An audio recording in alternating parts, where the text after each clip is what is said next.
Now, look, let's start with Meghan Markle. Why not?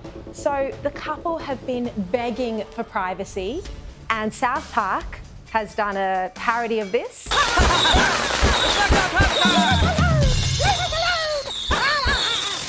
with the motorhead, we deserve our privacy. First guest, the prince and his wife. We want privacy, we want privacy. People who want privacy don't do that. You live your life quietly in privacy, so it's such hypocrisy.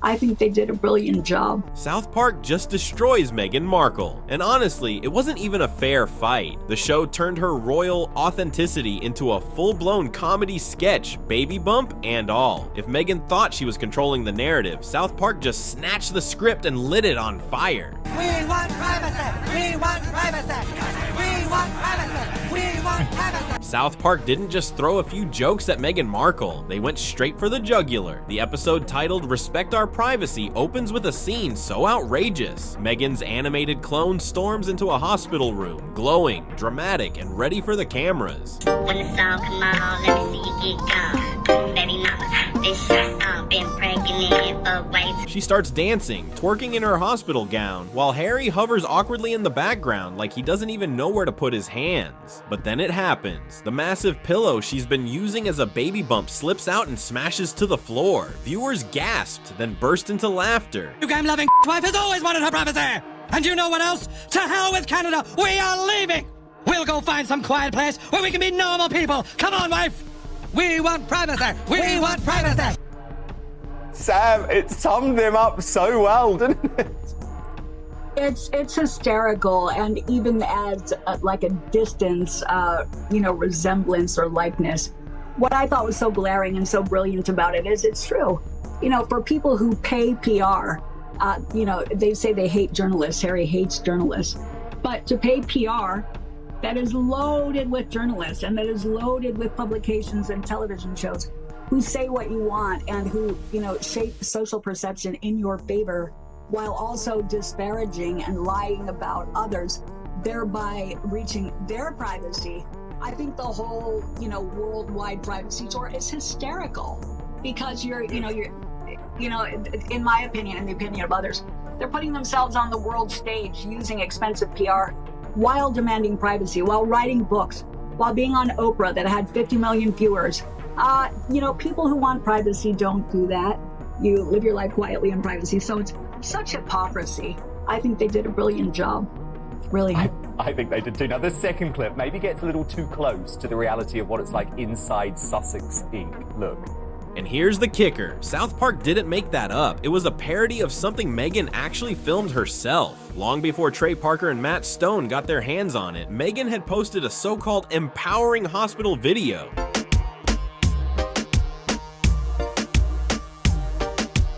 Lighting was flawless, her glam was perfect, and yes, Harry was there awkwardly bobbing along like a lost extra. It was supposed to be raw and relatable. Instead, the internet tore it apart. People mocked it as staged, tone deaf, even desperate. So when South Park exaggerated it into a total disaster, the sting was twice as hard. People weren't just laughing at a cartoon, they were laughing at the reality Meghan herself had put out into the world. And apparently it has really upset Meghan Markle. She's apparently spent days being upset and overwhelmed, according to sources, over this parody which picks apart all of their publicity blitz while at the same time begging for privacy. And that grenade blew up right at the heart of Meghan and Harry's biggest contradiction. For years, they've stood in front of cameras, signing million-dollar deals, writing books, and launching documentaries, all while chanting the same line: we want privacy. South Park didn't need to exaggerate that, they just echoed it back to us with brutal honesty. We want privacy, we want privacy, we want privacy, we want. Harry's animated self stomps into the hospital screaming, "Respect our pregnancy," a line that instantly became a meme. It captured everything people felt about the couple, the hypocrisy, the irony, the way they claimed to shun attention yet never stopped demanding more of it. Audiences weren't confused anymore. They saw the truth. Meghan and Harry don't avoid the spotlight, they weaponize it. And that's why this episode cut so deep. South Park didn't invent a storyline. They held up a mirror, they showed the contradiction in its rawest form, and they didn't blink. It's the kind of satire that hits harder because it doesn't feel like fiction, it feels like fact. The more you watch, the clearer it becomes. Meghan has spent years shaping her brand into something royal, powerful, untouchable. She presents herself as a humanitarian, a modern princess, a visionary woman breaking barriers. But South Park strips that veneer away in seconds. On screen, she's not regal, she's a caricature, obsessed with attention, frantic for the spotlight, caught up in her own contradictions. Oh no. Look at this town. I think this might be the place.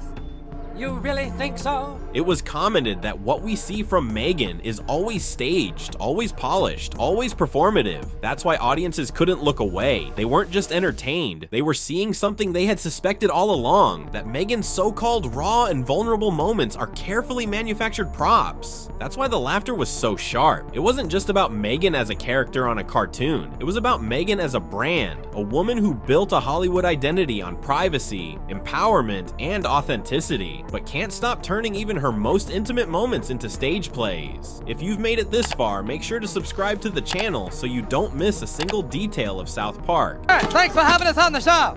It's so awesome to be here. It's great. So let me start with you, Sam. You've lived a life with the royal family, you've had everything handed to you, but you say your life has been hard, and now you've written all about it in your new book, Win. Yes, that's right, friend. You see, my wife and I I are... was totally like, you should write a book because your family's like stupid, and then so are like journalists.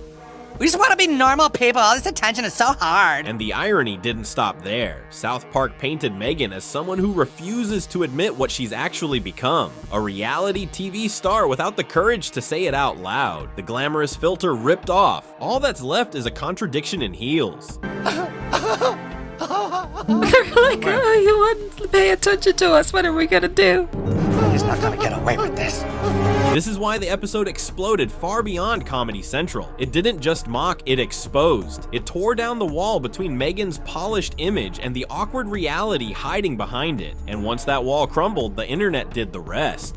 So if you want privacy, why do you do Oprah? Why do you do a Netflix series? Why do you write a book? Why do you do every interview imaginable and then come back again and say, I want privacy? South Park has always been savage. They've roasted politicians, celebrities, entire religions, but this time felt different. This time the parody struck a nerve because it lined up too closely with real life. Meghan wasn't just a target, she was the punchline she had accidentally written herself. We want privacy. We want privacy. We want privacy. We want privacy. And here's the harsh truth. Once South Park freezes you into pop culture, you can't undo it. Meghan Markle will forever be the woman with the falling baby bump, the twerking hospital gown, and the husband screaming, "Respect our pregnancy." That image isn't going away, because South Park didn't exaggerate. They didn't distort. They just told the story Meghan herself had been telling, only louder, funnier, and without mercy. And for millions of viewers, it finally made sense. Also caring for an unemployed immigrant. People were saying, meh, it's not meh. It's pronounced me. Let's talk about that video. The hospital clip Meghan Markle probably wishes she could wipe off the face of the internet. You know the one? Shot in glossy, documentary-style lighting where Meghan is in a hospital gown, moving around like it's her runway debut. She smiles, she dances, she even throws in a little twerk while poor Harry stands off to the side, bobbing his head. A glimpse behind the curtain, something empowering. But instead of going viral for being raw and authentic, it became a masterclass in cringe. We just want to be normal people. All this attention is so hard. Well, I just think some people might say that your Instagram-loving bitch wife actually does want her privacy. How dare you, sir? And you We're know what just else? To hell the with Canada. worst. We are leaving. We want privacy. We want privacy. And that's when the narrative shifted. What Meghan thought would be her Beyoncé moment, a cultural reset, a display of strength and womanhood, became her biggest PR disaster. Instead of people saying, wow, she's brave, the conversation became, why does this look like an SNL skit that forgot to add the laugh track? And South Park didn't just mock it, they cemented it in pop culture. Now, that hospital clip doesn't exist on its own anymore. It will forever live in people's minds as the South Park parody. And what's really interesting to me is following that South Park mockery of them, which really highlighted all their hypocrisies. Their approval ratings now have fallen below Prince Andrew's in America. And here's the thing, this wasn't just comedy. Critics didn't hold back in describing what South Park did. Headlines called it a brutal roast, a cultural assassination, even a career eulogy. That's not just parody, that's legacy damage. Oh, darling, I think this might be the place. You really think so? It's so quiet and empty here. If we moved here, then people would think we're really serious about wanting to be normal. And Meghan, unfortunately, gave them perfect material. The contradictions, the staged privacy mantra, the polished authenticity, and yes, the cringeworthy video that already had the internet rolling its eyes. South Park didn't have to dig deep. They just connected the dots she'd already drawn for them. Trying to make ourselves into a brand just turned us into products. We don't need to be a brand, do we? If it's truly what we want, then we really can get away from it all. No more magazines and Netflix shows. We really can live a normal life. Yes, I'm sure you agree, darling. We can be the people we talked about being, with no more worries about how we look or the image we project to people. What matters is what we have on the inside. It didn't help that Meghan and Harry's Spotify deal had already collapsed, with insiders calling the couple grifters. Their Netflix partnership wasn't exactly thriving either. Viewership was lackluster after the initial curiosity wore off. So when South Park dropped their roast, it wasn't just another meme. It became the nail in the coffin. Suddenly, Meghan went from brand gold to brand liability. That's the power of South Park. They didn't just make fun of Meghan for a night, they reshaped the way people see her. Overnight, she wasn't just the Duchess who left the palace. She became the Duchess who got roasted so badly by a cartoon that Hollywood started pulling away.